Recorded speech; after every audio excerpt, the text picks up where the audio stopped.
সেই ছোটবেলা থেকে একটা জিনিস জেনে আসছি, একজন মেয়েকে নাকি সব কিছু জানতে হয়, শিখতে হয়। প্রথমে তাকে রান্না শিখতে হয়, আর কত কিছু যে শিখতে হয় তাকে, কথায় কথায় তাকে অনেক কথা শুনতে হয়। হ্যালো এভরিওয়ান, আসসালামু আলাইকুম। সবাই কেমন আছেন? আমি আলহামদুলিল্লাহ ভালো আছি। ওয়েলকাম জানাচ্ছি নতুন একটি ভিডিওতে।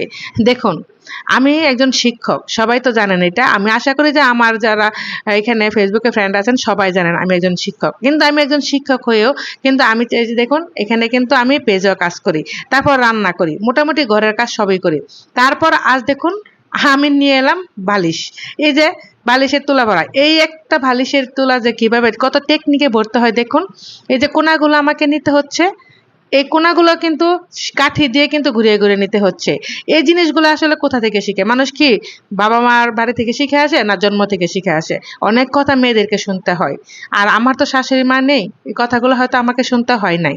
দেখুন তো, আমি কিন্তু মোটামুটি চেষ্টা করি সবকিছু করতে।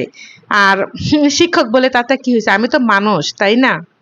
একজন মানুষ হিসেবে আমি এখানে একজন মানুষ বলবো, আমি মেয়েও বলবো না, ছেলেও বলবো না। একজন মানুষ হিসেবে আমাকে যতটুকু দায়িত্ব কর্তব্য পালন করা উচিত, আমার মনে হয় যে 80% হয়তো আমি করতে পারতেছি, আর 20% হয়তো আমি পারতেছি না। তাই বলে কি আমি কি ব্যর্থ বলবো, না সার্থক বলবো? আপনারাই বলেন তো।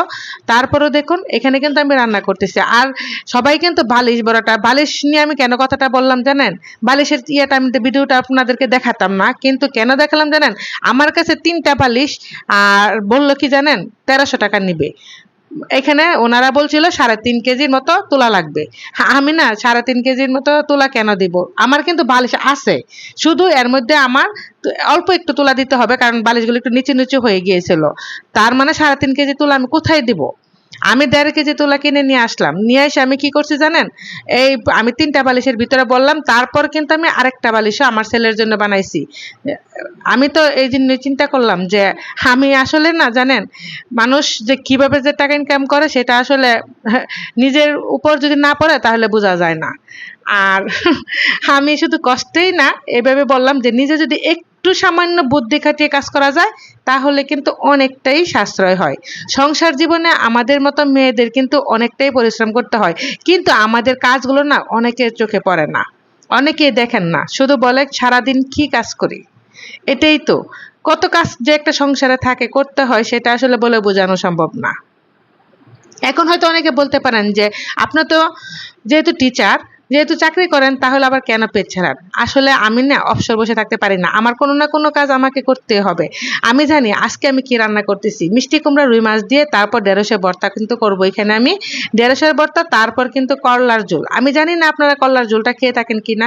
এই যে ফ্রোজেন করে রাখা ধনিয়া পাতা কিন্তু আমি দিয়ে দিলাম এখন।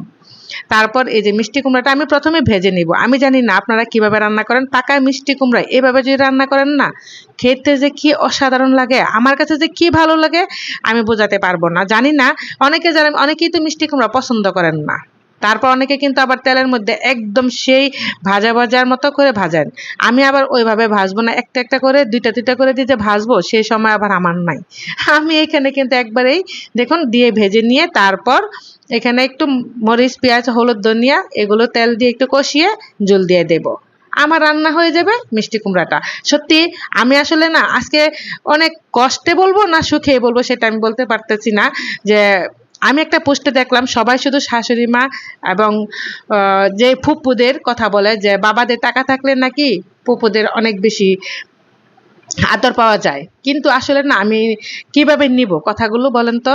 কারণ আমরাও কিন্তু একদিন শাশুড়ি মা হব, আর আমরাও কিন্তু কারো না কারো ফুপি, অবশ্যই, তাই না? তাই আমরা আসলে এভাবে বলতে পারি না, আমি কখনোই বলতে পারি না।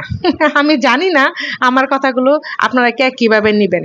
আমি জানি অনেকে ভিডিও তৈরি করার জন্য হয়তো এভাবে বলে থাকেন, কিন্তু কেন জানি আমার বিবেকে এটা নাড়া দেয়। যাক, সবাই আমাকে ক্ষমা করে দিবেন আমি যদি কিছু ভুল বলে থাকি। তারপর দেখুন ঢেঁড়সের ভর্তা, আমার যে এত একটা ফেভারিট তরকারি, এই যে তো ভর্তা সরি, এখানে আসলে ফেভারিট আমার এই ঢেঁড়সের ভর্তাটা অনেক ভালো লাগে। দেখুন আজকে আমার এই রান্নাগুলো, করলার ঝোল শুধু নিরামিষ, জানি না আপনারা পছন্দ করেন কিনা। তারপর এখানে মিষ্টি কুমড়া আর ঢেঁড়সের ভর্তা। আজ এই পর্যন্ত, সবার সুস্বাস্থ্য কামনা করছি। আল্লাহ হাফেজ।